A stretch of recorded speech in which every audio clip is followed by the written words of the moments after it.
साथियों, जय भीम जय भारत। साथियों, मनुस्मृति के हर पन्नों में मानवता से बहुत विपरीत दिखा। कुछ पन्ने ये ज्ञान देते हैं कि अगर कोई ब्राह्मण उपदेश दे रहा हो और अगर कोई शूद्र उसे सुन ले तो राजा उसके कान में शीशा और मुंह में गरम तेल डलवा देते थे। उस समय में शूद्रों को सिर्फ ब्राह्मणों के मुताबिक उनकी बातों को मानकर उस पर चलने का आदेश दिया गया था।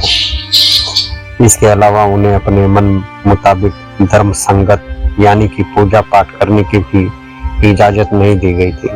अगर शूद्र गलती से अपनी मन मर्जी का काम कर भी ले तो उस काम पर हमेशा के लिए बैन लगा दिया जाता था और उसे कड़ी से कड़ी और दिल दहला देने वाली सजा दी जाती थी।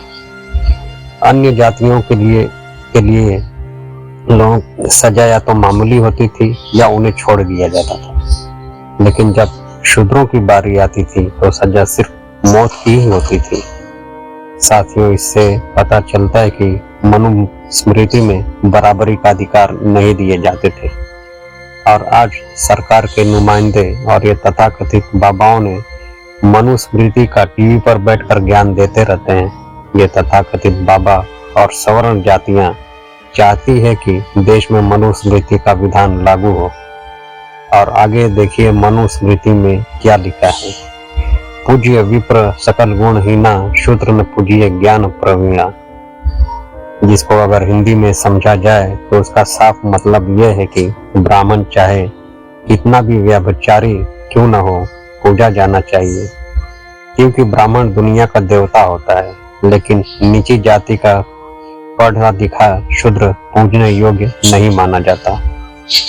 मनुस्मृति के कुछ और भी पन्ने ऐसा ही बहुत कुछ बताते हैं जो उस समय के ब्राह्मणों की मानसिकता को बयां करते हैं। महिलाओं और शूद्रों को पढ़ने लिखने की इजाजत नहीं दी जाती थी। इसका कारण ये हो सकता है कि शायद ब्राह्मण जानते थे कि ज्ञान इंसान के जीवन की सबसे बड़ी ताकत है, इसलिए उन्होंने शूद्र और स्त्री को शिक्षा का अधिकार नहीं दिया। जाहिर सी बात है कि ऐसे ही और भी न जाने कितनी जगहों पर शूद्रों को अपमानित किया गया होगा, लेकिन जहाँ ज्ञान होता है वहाँ शक्ति होती है। अन्याय के खिलाफ आवाज उठाने का जज्बा होता है और वो किसी की भी गुलामी नहीं करता। हालांकि अब समय काफी बदल चुका है और लोगों के बीच इस तरह की मानसिकता भी काफी हद तक खत्म हो चुकी है, लेकिन फिर भी टीवी चैनलों पर हिंदू राष्ट्र पर गोदी मीडिया जोर शोर से डिबेट करती रहती है। मनुस्मृति को ये लोग टीवी चैनल के माध्यम से जिंदा रखने का प्रयास कर रहे हैं।